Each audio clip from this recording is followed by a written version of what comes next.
The Galactic Council chambers stretched across 3 kilometers of polished obsidian, its vast dome piercing the atmosphere of neutral station Nexus Prime. Representatives from 14,000 species filled the tiered amphitheater, their forms ranging from crystalline entities that sang in harmonious frequencies to gas-dwelling creatures contained within mobile atmospheric suits. At the center of this cosmic assembly, a small delegation of humans sat in chairs that seemed almost comically modest compared to the towering platforms and specialized environments surrounding them. Ambassador Sarah adjusted her simple black suit and glanced at the translation device humming softly at her collar. Around her, the air buzzed with tension that had been building for months. The humans had known this day would come eventually, but the speed of the proceedings still surprised them. High Chancellor H of the Confederacy rose from his floating platform, his 6 arms spreading wide in a gesture that commanded absolute silence.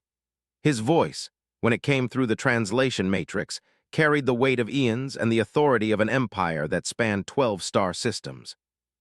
We gather today to address the continued membership of species designation 7834 in our Galactic Council, H announced, his silver eyes fixed on the human delegation.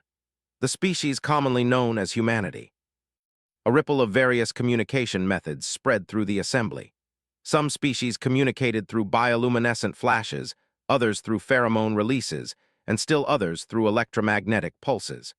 The cacophony of alien discourse filled the chamber until H raised one of his primary arms for silence. The charges are numerous and severe, he continued. Violations of the Non-Interference Directive, repeated breaches of the Peaceful Expansion Protocol, unauthorized terraforming of 17 worlds, military engagement with 7 different species without council approval, and most recently the complete annexation of the system against direct council orders. Ambassador stood slowly, her movement drawing the attention of thousands of alien eyes, sensors, and perception organs. When she spoke, her voice was calm and measured, carrying across the vast chamber with startling clarity. Honored council members, she began, humanity acknowledges the charges brought before us. We do not dispute the facts as presented. We did terraform those worlds. We did defend ourselves when attacked. We did claim. She paused, allowing her words to be processed through the countless translation devices. However, we dispute the fundamental premise that these actions violate any moral or natural law. A wave of shocked responses erupted from the assembly. The crystalline collective chimed in discordant frequencies, while the hive-minded buzzed in unified disapproval. Several of the more militant species began aggressive displays, their representatives rising from their positions with weapons systems charging. Order, H commanded, his voice amplified by the chamber's acoustic systems. The defendant species will explain their position. Nodded respectfully. For 3 centuries, humanity has attempted to operate within the frameworks established by this council. We have submitted to inspections, paid our tribute, and adhered to population controls that have left billions of our people confined to overcrowded cities on Earth, while habitable worlds sit empty due to bureaucratic red tape. She gestured to a holographic display that materialized above the central platform, showing images of Earth's sprawling megacities, their towering spires stretching into the upper atmosphere where air became thin and precious. We have watched as species after species receives preferential treatment based not on merit, not on need, but on political connections and ancient alliances formed before humanity even discovered fire. The Dominion receives approval for expansion into 16 systems, despite their documented history of strip mining worlds to barren rock. The Ethereal Communion is granted terraforming rights across an entire sector, despite never having successfully completed a single project. The display shifted to show the devastating effects of mining operations and the abandoned, half-formed worlds left behind by ethereal failures. Meanwhile, continued, humanity's applications for expansion rights have been 47 times in the past 50 years.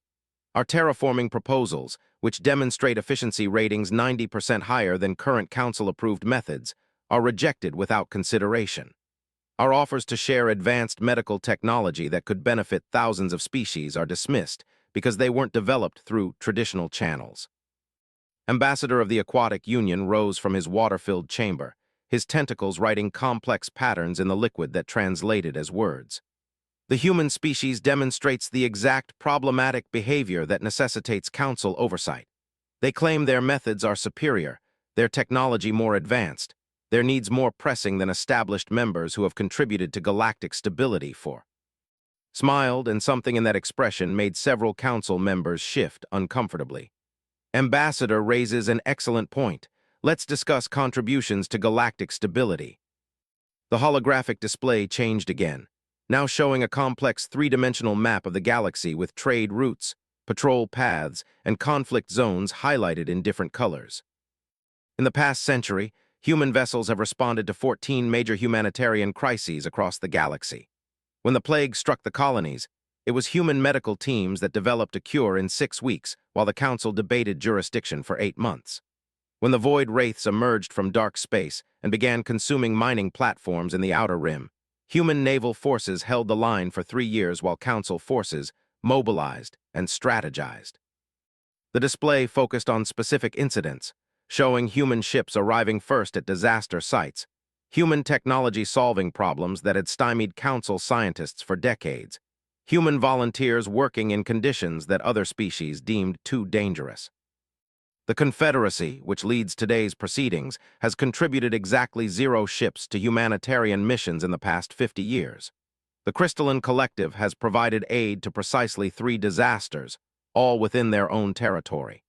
The Ethereal Communion's idea of assistance is sending thoughts and prayers through subspace. Several council members began protesting simultaneously, but's voice cut through the chaos with startling authority. Humanity didn't violate your laws because we're reckless or aggressive. We violated them because people were dying while you debated. Worlds were burning while you filed paperwork. Entire species faced extinction while you formed committees to study the formation of committees. She paused, looking around the vast chamber with its thousands of representatives. Every single action humanity is accused of today was taken to preserve life, to protect the innocent, or to ensure the survival of our species in the face of institutional neglect. We didn't annex out of greed. We claimed it because the Council had designated it under consideration for expansion rights for 112 years while our children suffocated in Earth's poisoned atmosphere. High Chancellor H leaned forward on his platform. The human delegate seems to misunderstand the fundamental purpose of the Galactic Council. We exist to prevent the chaos that would result from unchecked expansion and competition between species. Order requires patience, deliberation, and respect for established protocols. Order, repeated thoughtfully. Let me share something with the Council about human history. For most of our existence as a species, we lived in exactly the kind of ordered society you're describing. Kings and emperors who ruled by divine right, unchanging social hierarchies, and the absolute authority of tradition. The display shifted to show images from human history. Medieval castles, ancient empires, rigid social structures.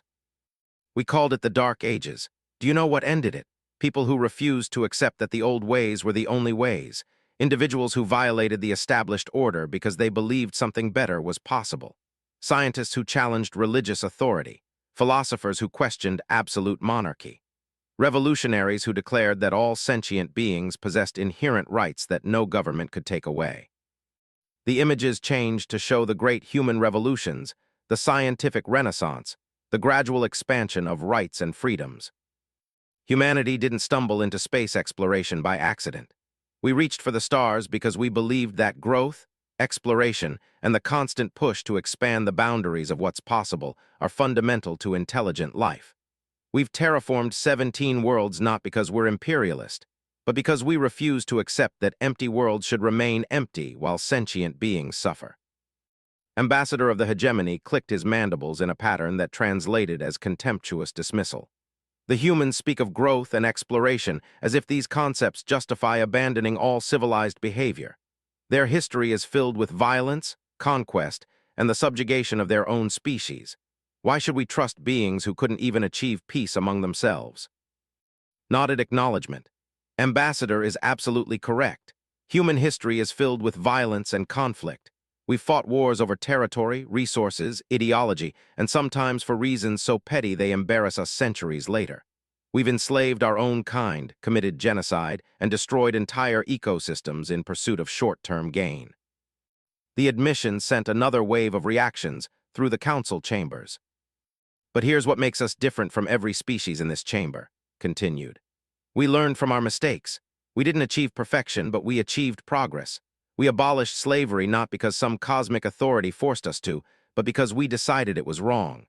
We developed international law not because it was imposed from above, but because we recognized that cooperation served everyone's interests better than constant conflict. The display now showed humanity's gradual transformation. The end of slavery, the development of international institutions, the eventual unification of Earth under a democratic world government. Most importantly, we learned that true order doesn't come from suppressing competition and innovation. It comes from channeling them toward constructive purposes. The greatest periods in human history occurred when we encouraged exploration, rewarded innovation, and allowed individuals to challenge established authorities. She gestured toward the council chambers themselves. This body represents the opposite philosophy. You've created a system where change requires the approval of 14,000 different species, where innovation is suppressed in favor of tradition, and where the primary goal isn't progress but the maintenance of existing power structures. High Chancellor H's silver eyes narrowed. The human delegate accuses the Council of suppressing progress, yet it is humanity that threatens to destabilize the peace we've maintained for over two. Peace, repeated. Let's examine this peace you're so proud of maintaining. The display shifted to show a comprehensive analysis of galactic development over the past 2,000 years. The data was startling in its stagnation. In two of Council rule, total galactic population has increased by less than 8%. The number of habitable worlds under development has actually decreased by 12%. Technological advancement, when measured by objective metrics like energy efficiency, medical outcomes, and life expectancy, has progressed more slowly than during any period in recorded galactic history. The chamber fell silent as the implications of the data sank in. This isn't peace, declared. It's stagnation masquerading as stability. You've created a system so focused on preventing conflict that it's also prevented growth, exploration, and the natural development of intelligent species. She walked closer to the center of the chamber, her voice carrying to every corner of the vast space. Humanity has existed as a spacefaring species for only 4 centuries, yet in that time we've developed terraforming techniques that surpass anything in your archives. We've created medical technologies that have saved millions of lives across dozens of species. We've explored more uncharted systems than the rest of the galaxy combined has in the past 1,000 years. And we've done all of this while operating under restrictions that would have crippled any other species. Imagine what we could accomplish if we were truly free to pursue our potential. The silence that followed was broken by Ambassador of the Pacifist Coalition, her melodious voice carrying a note of genuine curiosity. What exactly is the human species proposing? That we abandon all oversight, all coordination, all the systems that have prevented galactic war for 2. Shook her head. We're not proposing that you abandon anything, we're proposing that you let us go. The words hit the council like a physical force. Thousands of representatives began communicating simultaneously, creating a cacophony of sound, light, and electromagnetic emissions. Silence, H commanded, but it took several minutes before order was restored. Waited patiently before continuing.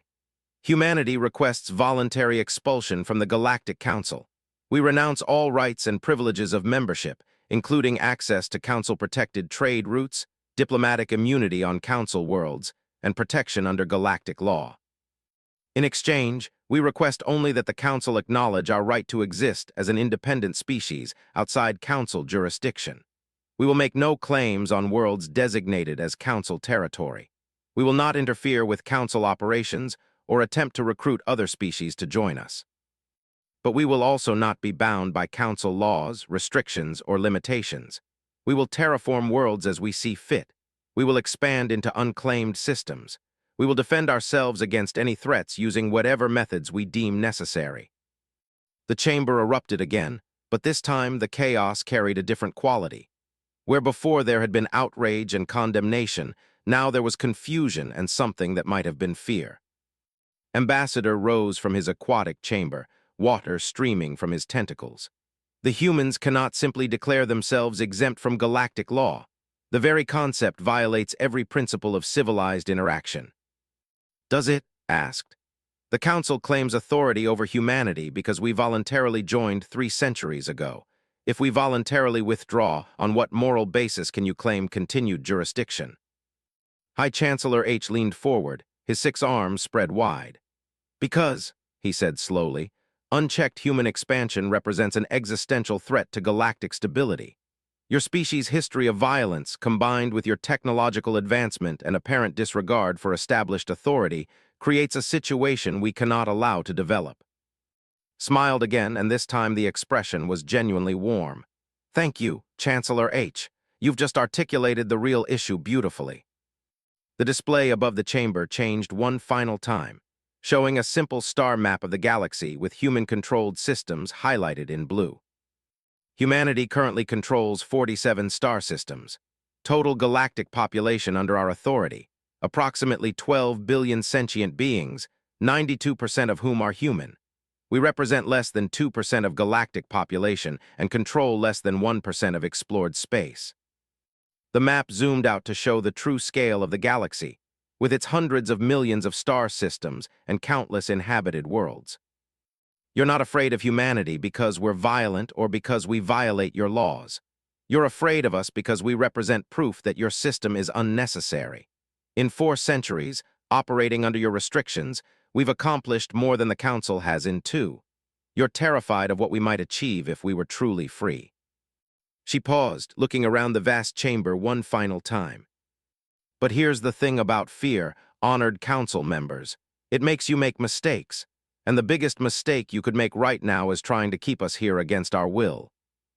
High Chancellor H rose to his full imposing height, his silver eyes burning with cold anger. The Council will deliberate on the human proposal. However, I feel obligated to point out that voluntary withdrawal may not be an option. The potential threat posed by unchecked human expansion may require more direct intervention. The chamber fell silent, the weight of the threat hanging heavy in the air. Nodded slowly, as if she had expected exactly this response. I understand, Chancellor, and I want to be absolutely clear about humanity's position. We came here today hoping for a peaceful separation. We're prepared to honor that peaceful separation regardless of your decision. But we're also prepared for the alternative. The simple statement, delivered in the same calm tone had maintained throughout her address, somehow carried more menace than any aggressive display of weapons or threats could have managed. The Council has 7 days to reach a decision, H announced. This session is adjourned. As the vast chamber began to empty, species after species filing out through their specialized exits, the human delegation remained seated. Ambassador closed her eyes for a moment, feeling the weight of what had just occurred. Her aide, a young diplomat named Tors, leaned over and whispered, "Do you think they'll let us go?"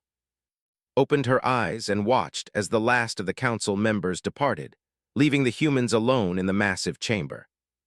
No, she said quietly. They can't afford to. Everything they've built depends on the idea that their way is the only way. If we succeed independently, it proves they've been holding back the entire galaxy for 2,000 years. So what happens now? Stood and began gathering her materials. Now we go home and prepare for war, because when scared people in power feel threatened, they don't usually choose the peaceful option. As the human delegation made their way toward the exit, none of them looked back at the empty council chambers. They had said everything that needed to be said. The next conversation would be held in very different circumstances. Behind them, the vast obsidian dome stretched toward the stars, a monument to order, stability, and the kind of peace that could only be maintained by ensuring that no one grew strong enough to challenge it. Humanity had just announced their intention to grow exactly that strong. The galaxy would never be the same. The war began not with fanfare or formal declarations, but with silence. 3 days after the council session, every human vessel in council space simply vanished. Trade ships that had been docked at Nexus Prime for routine inspections departed in the night without filing exit plans.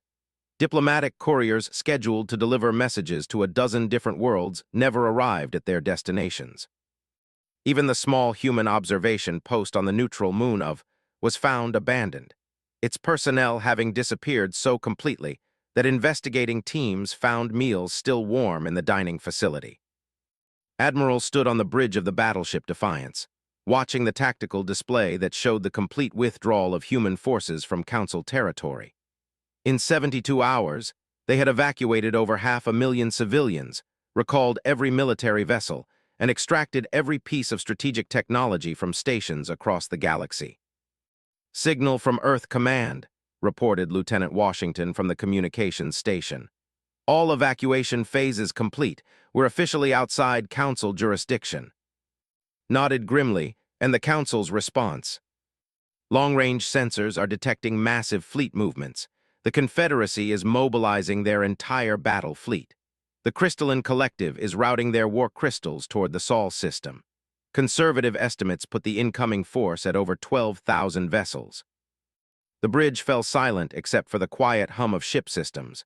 12,000 vessels represented the largest military mobilization in galactic history. The combined fleets of 14,000 species united for the first time in two with a single purpose: the complete subjugation of humanity. "Sir," Washington continued, "we're also receiving reports that the Council has issued what they're calling the Humanity Protocols. Any species that provides aid, trade, or sanctuary to human vessels will face immediate expulsion and military action." Walked to the forward viewport, gazing out at the star field ahead. Somewhere in that vast darkness lay Earth, humanity's birth world and the target of the largest military force in galactic history. "Have our allies responded?" Communications Officer Washington checked her displays. "The Tau have officially declared neutrality, but their underground networks are still providing intelligence. The Free Traders Union has publicly condemned our withdrawal but privately continues honoring existing contracts. They have gone completely silent." Understood the subtext. Humanity had built relationships with dozens of species over the centuries, but when faced with the choice between supporting humans against the entire galaxy or abandoning them to preserve their own safety, most were choosing survival. "Signal from Admiral aboard the Horizon," Washington reported. "She's requesting permission to begin Phase 2. Considered for a moment. Phase 2 represented the point of no return, the moment when humanity would stop merely defending itself and begin actively challenging the galactic order. "Granted," he said finally. "Send the signal to all fleet commanders. Phase 2 is now active." 2,000 light-years away, Admiral Sarah received authorization aboard her flagship as it drifted in the outer system of 442. Around her, a fleet of 300 human vessels prepared for an operation that would have been unthinkable just days earlier. "Target confirmed," reported her tactical officer. "Supply convoy, 12 vessels escorted by 4 battle cruisers. They're carrying food shipments for the mobilization effort." Studied the tactical display showing the enemy formation. In the old days, attacking a supply convoy would have been considered piracy, a violation of every law governing civilized warfare. But the old days had ended when the Council decided that humanity's existence was incompatible with galactic peace. "Launch drones, full stealth approach. I want those supply ships disabled, not destroyed." "Ma'am," her first officer interjected, "the escort vessels are armed with quantum disruptors. They could punch through our shields." Smiled coldly. "Then it's fortunate we're not planning to be where they think we are." The attack began with the sudden appearance of what appeared to be a massive human battle fleet directly in front of the convoy. The escorts immediately moved to intercept, their weapons charging for a decisive first strike that would eliminate the threat before it could engage their precious cargo vessels. The quantum disruptors fired in perfect coordination, their destructive beams converging on the human formation with enough energy to vaporize a small moon. The beams passed harmlessly through empty space. "Holographic projections," explained to her bridge crew as they watched the commanders realize they had been firing at ghosts. "While they were focused on our fake fleet, our real ships moved into position." The actual human vessels appeared like hunters emerging from tall grass, their positions perfectly calculated to target the now depleted escorts. Weapons fired not to destroy but to disable. Precision strikes against engine systems, shield generators, and communication arrays. Within minutes, The 4 escort vessels drifted helplessly while human boarding parties secured the supply ships. "No casualties on our side," reported the tactical officer. "Minimal casualties among the supply ships are carrying enough food to support a fleet of 5,000 vessels for 6 months." Nodded, transfer the supplies to our cargo holds and release the crews in escape pods. They can tell their commanders that their food is now feeding human refugees from Council persecution. As her fleet disappeared back into the void with their captured supplies, reflected on the fundamental shift that had just occurred.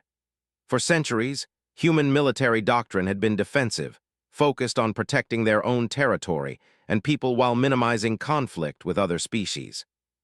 That philosophy had just died with the old galactic order. Meanwhile, in the Sol system, Earth itself had become a fortress unlike anything in galactic history. The planet's surface bristled with defensive installations, each one equipped with weapons technology that pushed the boundaries of known physics. Orbital stations ringed the world in layers, creating overlapping fields of fire that could repel even a sustained assault by superior numbers. But the most impressive changes weren't visible from space. Doctor walked through the vast underground complexes that had been carved out beneath the Himalayan mountains in the past 3 months. Massive fusion reactors powered factories that operated around the clock, producing warships at a rate that conventional understanding of industrial capacity. "The new shipyard complexes are exceeding projections," reported her assistant, a young engineer named David. "We're launching a fully equipped battle cruiser every 8 hours." Paused at an observation window overlooking one of the construction bays. Below, robotic systems assembled a warship with mechanical precision, each component sliding into place as if guided by an invisible hand. "How are we managing this pace?" she asked. 6 months ago, building a single cruiser took us 4 months. Consulted his tablet. Complete automation of the construction process, plus the new manufacturing protocols we developed after studying captured Council technology. It turns out their ships are massively over-engineered for what they actually do. Meaning, Council vessels are built to last for centuries with minimal maintenance because their replacement infrastructure is so slow. Our ships are built to be effective for maybe 20 years, but they can be produced 50 times faster and carry 3 times the firepower. Nodded understanding. It was a perfect metaphor for the fundamental difference between human and Council approaches to everything. The Council built for permanence and stability.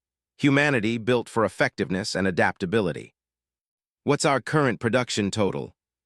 "As of this morning, we've completed 837 new vessels of various classes. Conservative projections suggest we'll have over 2,000 ships available when the Council fleet arrives." 2,000 ships against 12,000. On paper, it looked like a hopeless mismatch. "Any word from the outer system patrols?" His expression grew serious. "Long-range sensors detected the leading edge of the Council fleet. They'll be here in 6 days." Looked back at the shipyard below, where another warship was taking shape with impossible speed. "Then we'd better make sure these 6 days count." 3 days later, the battle became the opening engagement of what historians would later call the Human War of Independence. The battle began when a Council fleet of 800 vessels, led by the ethereal communion's finest strategic minds, jumped into the system expecting to find a small human colony world defended by perhaps 50 ships. Instead, they found 300 human vessels arranged in a formation that seemed to invite attack, while simultaneously making such an attack appear futile. Admiral of the ethereal communion studied the tactical display with growing unease. The human formation looked wrong somehow, as if it were designed by someone who understood space combat better than beings who had been practicing it for. Analysis of human positions, he requested from his tactical staff. "They appear to be using a modified sphere formation," reported his chief strategist. "However, the positioning is irregular. It's possible they lack experience in large-scale fleet operations." Admiral nodded, but something nagged at him. In his 3 centuries of military service, he had learned to trust his instincts about tactical situations. "Begin the attack, standard Council formation, focus fire on their command vessels." The Council fleet moved forward in perfect coordination, 800 ships advancing in a pattern that had proven effective against every enemy for over 1,000 years. Each vessel knew its position, its role, and its target. The human fleet waited. "Sir," reported the communication officer aboard's flagship, "we're detecting massive energy readings from the human vessels. They appear to be powering weapons we don't recognize." "Unknown weapons," leaned forward in his command chair. "Specify." "The energy signatures don't match anything in our databases. Whatever they're preparing to fire, it's not based on any known Council technology." Admiral felt the first real stirring of concern.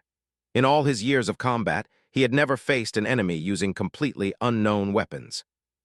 "Maintain attack formation. Prepare for evasive maneuvers." The battle began when the Council fleet reached optimal firing range and unleashed a coordinated barrage from 800 ships. Quantum disruptors, plasma cannons, and particle beams filled space with destructive energy, all focused on the human formation's apparent weak points. The barrage struck the human fleet with enough force to sterilize a planet, and accomplished absolutely nothing. "Report," demanded as his tactical display showed the human ships completely unaffected by weapons that should have vaporized them. "Sir, our weapons appear to be passing through the human vessels as if they weren't there." Admiral stared at the display in growing horror as the truth became apparent. Just like at 442, the humans had used holographic projections to create false targets. "Where are the real ships?" The answer came in the form of 300 human vessels simultaneously around the Council fleet's flanks and rear. They had used the Council's own attack as cover to move into perfect firing positions. The human weapons, when they finally fired, were unlike anything in galactic military history. Instead of raw energy or kinetic projectiles, they fired what appeared to be small black spheres that moved at near-light speed toward their targets. "What are those things?" demanded. His answer came when the first sphere struck a Council heavy cruiser. Instead of exploding or burning through the hull, the sphere seemed to eat the ship from the inside out, matter simply ceasing to exist in an expanding sphere around the impact point. "Controlled antimatter," his science officer reported in a voice tight with disbelief. "They're firing antimatter warheads with magnetic containment fields." In minutes, the battle was over. Of the 800 Council vessels that had entered the system, less than 50 escaped to report what they had witnessed. The survivors carried word back to the main Council fleet that humanity possessed weapons technology decades ahead of anything in the galactic arsenal, tactical doctrines that seemed to anticipate every conventional strategy, and a willingness to use both against anyone who threatened their independence. But more than that, they carried word that humanity had smiled as they fought. In the aftermath of, Admiral would report to his superiors that the most disturbing aspect of the battle wasn't the advanced human technology or their tactical superiority. It was the fact that intercepted human communications during the battle had been filled with laughter, jokes, and what could only be described as genuine enjoyment. The humans weren't just winning, they were having fun. When word of the disaster reached the main Council fleet, High Chancellor H called an emergency session of fleet commanders. The holographic conference included representatives from every major military power in the galaxy, their virtual forms gathered in the flag bridge of H's massive dreadnought. "Changes nothing," H declared, his 6 arms spread wide in a gesture of absolute authority. 800 ships were lost due to overconfidence and outdated intelligence. The humans may possess advanced weapons, but they are still vastly outnumbered. Admiral of the Hegemony clicked his mandibles in disagreement. The survivors report that human vessels moved with coordination impossible to achieve without some form of hive mind. Their weapons technology appears to be at least 50 years ahead of our own, and their tactical doctrines suggest military experience we don't understand. "Impossible," declared Admiral of the Crystalline Collective, her harmonic voice carrying notes of disdain. "Humanity is barely 4 centuries old as a spacefaring species. They cannot possess military experience superior to civilizations that have practiced warfare for." Admiral's features remained impassive. "Then how do you explain?" The question hung in the air like a challenge. None of them wanted to acknowledge. High Chancellor H leaned forward. "Was an ambush using weapons we didn't know existed. In open battle with full knowledge of their capabilities, the outcome will be very different." "Will it?" Admiral asked quietly. Because I've been reviewing human military history and I've found something disturbing. The holographic display shifted to show data files from humanity's pre-era. Humans have been conducting warfare continuously for their entire recorded history. Not occasional conflicts over resources or territory, but constant, evolving, improving warfare. They fought with sticks and stones, with bronze and iron, with gunpowder and nuclear weapons. They fought on land, sea, air, and now space. The display showed battle after battle, stretching back through of human conflict. More importantly, they've never stopped innovating. Every time they reached what seemed like the ultimate weapon, they invented something more effective. Every time they perfected a tactical doctrine, they developed something to counter it. Admiral's harmonic tones carried irritation. Ancient history, what does primitive tribal warfare have to do with modern space combat? Admiral's compound eyes fixed on her holographic form. Because they never stopped. Even after joining the Council, even under our restrictions, they've been quietly developing new technologies, new tactics, new ways of thinking about combat that none of us considered. He paused, letting the implications sink in. We've been preparing to fight the last war. They've been preparing to fight the next one. High Chancellor H slammed one of his primary hands against his command console. Enough speculation. We have 12,000 ships against their 2,000. Even with superior weapons and tactics, they cannot overcome those odds. Can't they? Admiral asked softly. Because I've been running simulations based on what we observed at. If human vessels can effectively engage at 3-to-1 odds using unconventional tactics and superior weapons. He let the sentence hang unfinished. The holographic conference fell silent as the mathematics became clear. 3-to-1 odds meant that the Council's numerical advantage was far smaller than it appeared. Admiral broke the silence with harmonic tones that carried a new note of uncertainty. What do you recommend? Admiral's reply was immediate. Negotiate, before we reach Earth, before we discover just how many other surprises they've prepared. High Chancellor H rose to his full imposing height. Negotiate, after they've demonstrated their willingness to use antimatter weapons against Council forces. Yes, Admiral said firmly, because the alternative might be discovering that 12,000 ships aren't enough either. As the conference broke up and the various commanders returned to their fleets, none of them noticed the small probe that had been monitoring their communications from a position just outside sensor range. The probe, no larger than a human fist and equipped with stealth technology that made it effectively invisible, had recorded every word of their discussion. 3 hours later, that recording was being analyzed by human intelligence officers in a secure facility beneath the surface of Mars.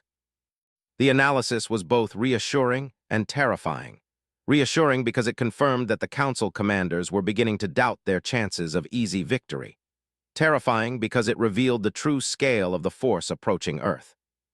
But as the intelligence officers forwarded their report to Fleet Command, they included a note that would have puzzled any non-human observer. Recommendation: continue current operations. Enemy morale deteriorating as expected. Phase 3 should commence on schedule. The note was signed with a simple phrase that had become humanity's unofficial motto since the withdrawal from Council space. Let them come. Battle of Sol began not with the arrival of the Council fleet, but with its absence.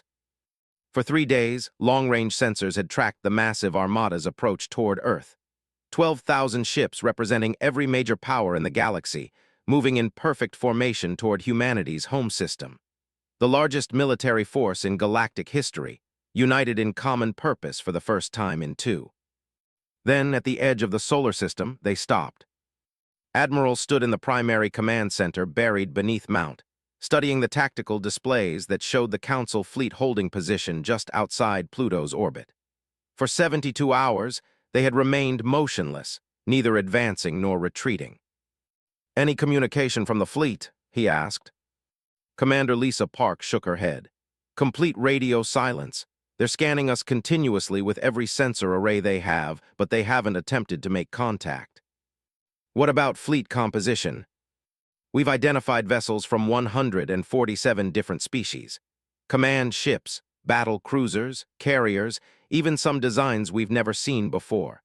Conservative estimates put their combined firepower at roughly 30 times our defensive capability. Nodded grimly. On paper, the mathematics were hopeless. Earth's defensive grid was impressive, and the 2,000 human ships positioned throughout the system represented the finest military technology humanity had ever produced. But 30-to-1 odds stretched the definition of achievable victory beyond any rational interpretation. Which was exactly what humanity had been counting on.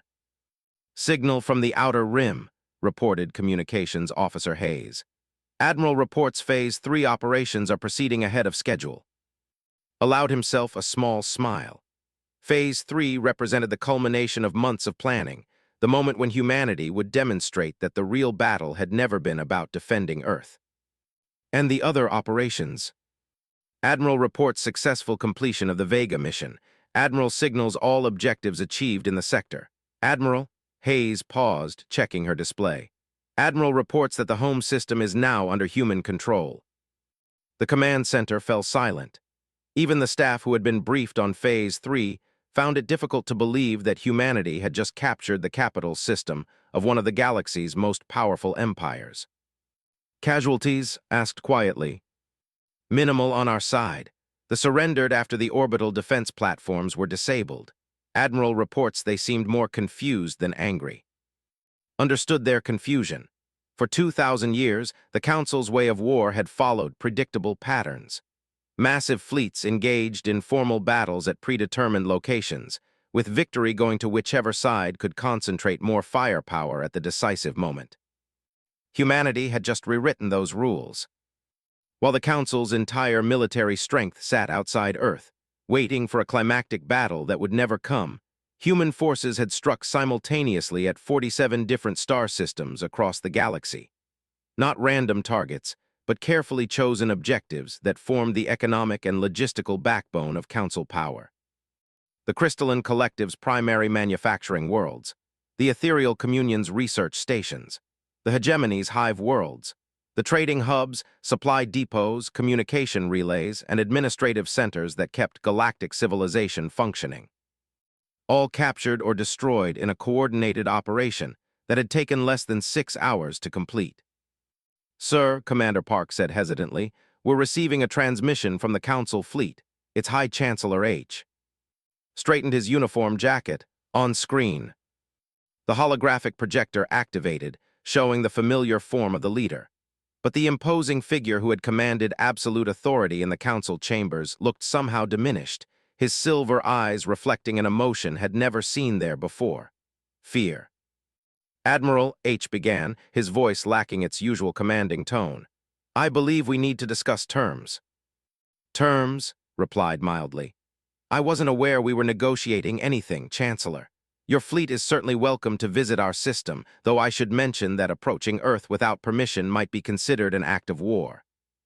H's 6 arms shifted in what recognized as barely controlled agitation. "Admiral, your forces have attacked 47 Council worlds in direct violation of—" "I'm sorry," interrupted politely. "Did you say our forces attacked Council worlds? That seems unlikely, given that we're no longer Council members. Are you perhaps referring to independent military actions taken by a sovereign species operating outside Council jurisdiction?" The distinction was crucial, and both leaders knew it. By voluntarily withdrawing from the Council, humanity had technically reverted to the status of an unaffiliated species. Their military actions, while aggressive, couldn't be classified as rebellion or treason. They were simply war. "Admiral," H said carefully, "regardless of legal technicalities, your actions have caused significant disruption to galactic stability. Surely we can reach some accommodation that serves everyone's interests." Smiled. "I'm always interested in accommodations, Chancellor. What did you have in mind?" "Immediate cessation of all hostile activities, withdrawal of human forces from captured systems, return to the negotiating table to discuss humanity's future relationship with galactic civilization." "In exchange for—" H hesitated. "The Council is prepared to offer significant concessions, expanded territorial rights, reduced tribute obligations, accelerated approval processes for expansion applications." Listened politely, but his expression never changed. When H finished his proposal, the human admiral was quiet for a long moment. "Chancellor," he said finally, "do you know what the difference is between a concession and a right?" H's silver eyes narrowed. "I'm not sure I understand your meaning." A concession is something granted by authority, something that can be withdrawn when circumstances change. A right is something that exists independently of anyone's permission. Gestured to the tactical displays surrounding them, showing human forces positioned throughout the galaxy. "You're offering us concessions, expanded privileges within your system, subject to your approval and your continued goodwill. What we've taken for ourselves are rights: the right to expand into unclaimed systems, the right to develop our technology without restriction, the right to defend our interests using whatever methods we deem appropriate."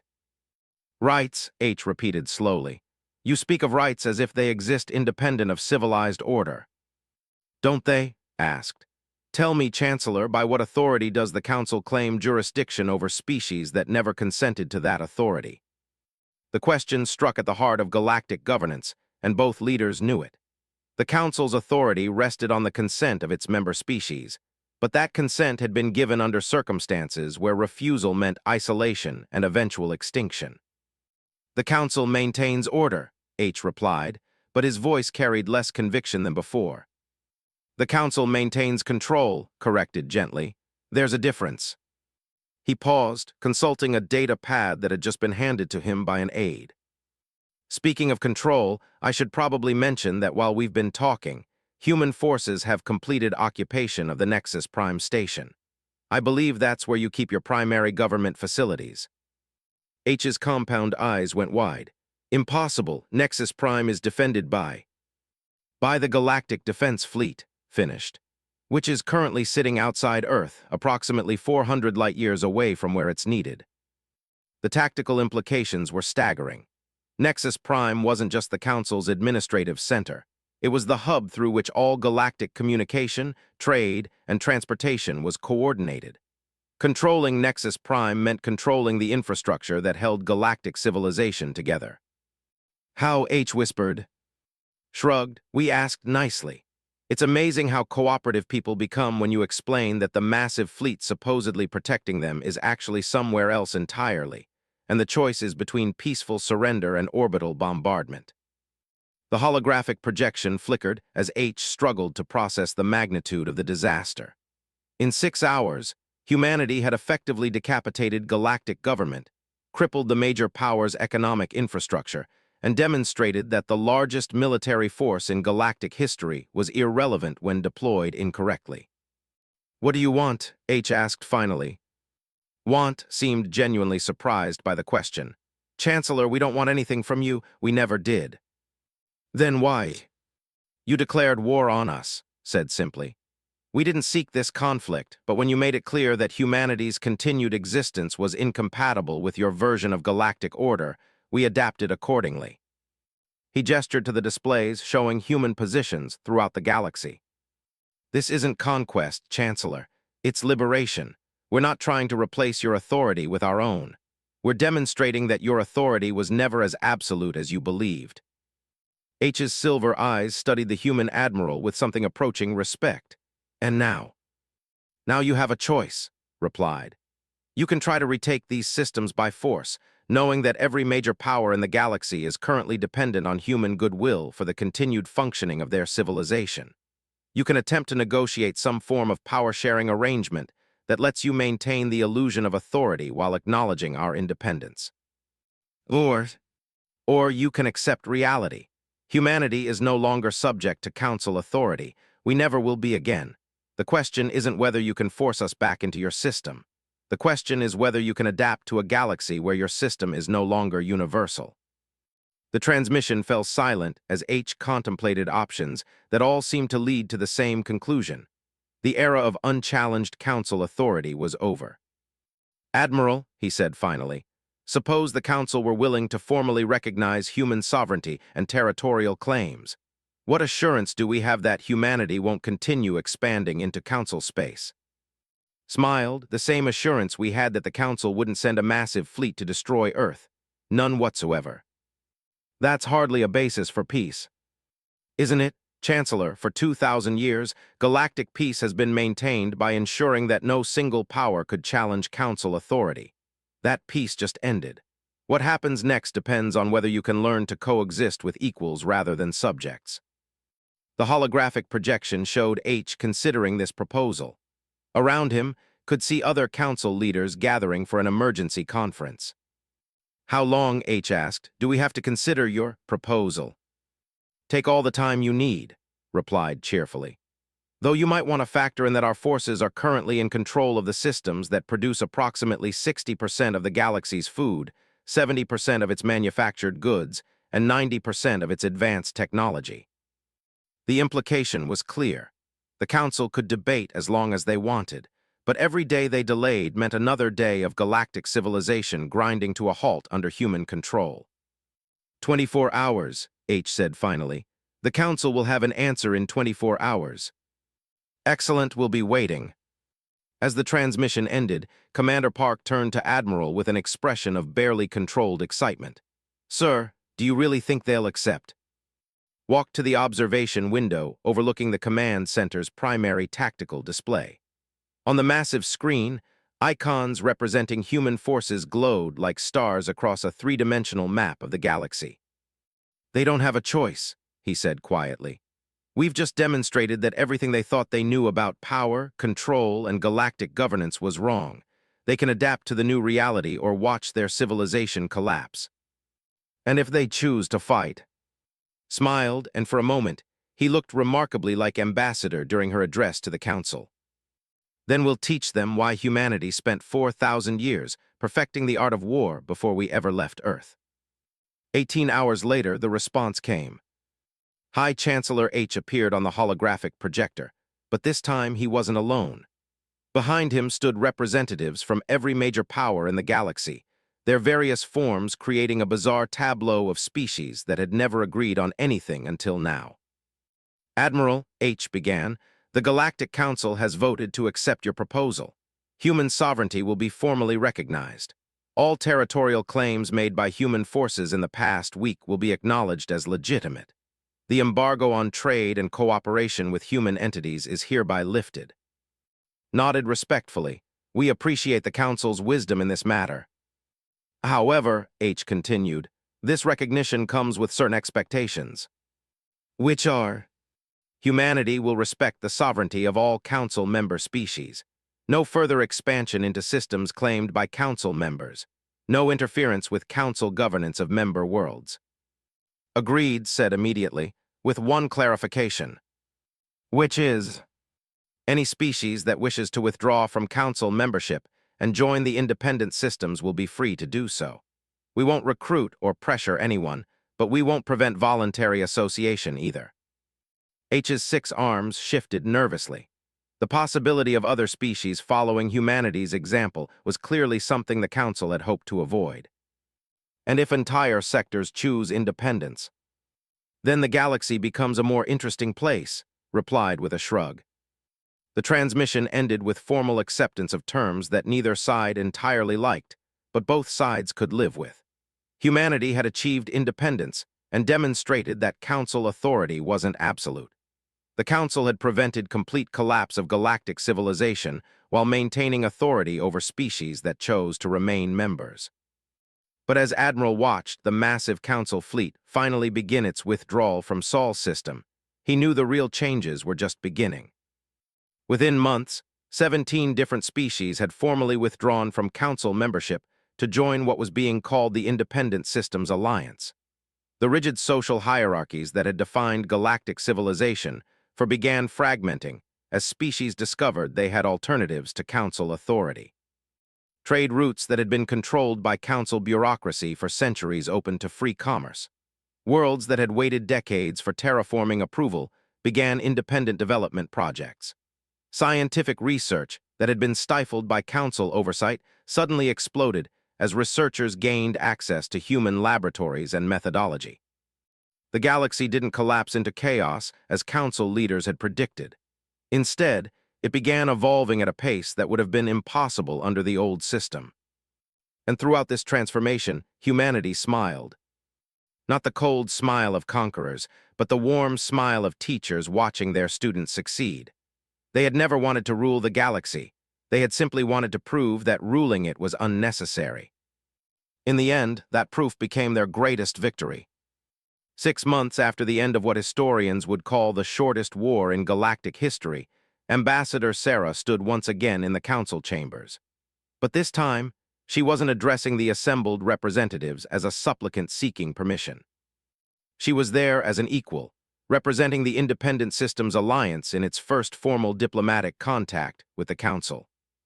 "Honored representatives," she began, her voice carrying the same calm authority it had possessed during that first fateful address. "The Alliance comes before you today not as enemies or rivals, but as neighbors. We offer trade, cooperation, and mutual assistance in facing the challenges that affect all intelligent life. We ask only for recognition as equals and respect for our chosen path. The galaxy is vast enough for multiple approaches to civilization. The Council's way has served many species well for. Our way serves different needs for different peoples. Perhaps, in time, we can learn from each other." High Chancellor H, older now and somehow smaller than he had appeared during their first encounter, rose slowly from his platform. "The Council," he said formally, "recognizes the Independent Systems Alliance as a legitimate government representing its member species. We welcome the opportunity for peaceful coexistence and mutual cooperation." As the formal ceremonies continued, reflected on how much had changed since humanity's first request for voluntary expulsion. The galaxy was no longer a single, monolithic entity controlled by one overwhelming authority. It had become what humanity had always believed it could be, a diverse community of independent peoples choosing their own paths while working together toward common goals. The Council still existed, still governed thousands of species, still maintained the peace in their territory. But they no longer claimed universal authority, and their peace no longer depended on suppressing change and growth. And in the end, that change had benefited everyone. The independent systems prospered under their freedom to innovate and expand. Council species benefited from increased trade and access to new technologies. The galaxy as a whole experienced unprecedented growth and development as artificial barriers to progress disappeared. Most importantly, both humans and non-humans learned that cooperation between equals was far more effective than obedience to authority. As Ambassador concluded her address and prepared to leave the council chambers for the last time, she paused at the exit and looked back at the vast assembly. 2 years ago, this chamber had represented everything that was wrong with galactic civilization. Today, it represented one valid approach among many, a system that worked for some species while recognizing that others might choose differently. The galaxy had cast out Earth, expecting humanity to wither in isolation. Instead, humanity had smiled and stepped into legend. And in doing so, they had taught the galaxy that legends aren't born from conquest or domination. They're born from the courage to prove that better ways are possible.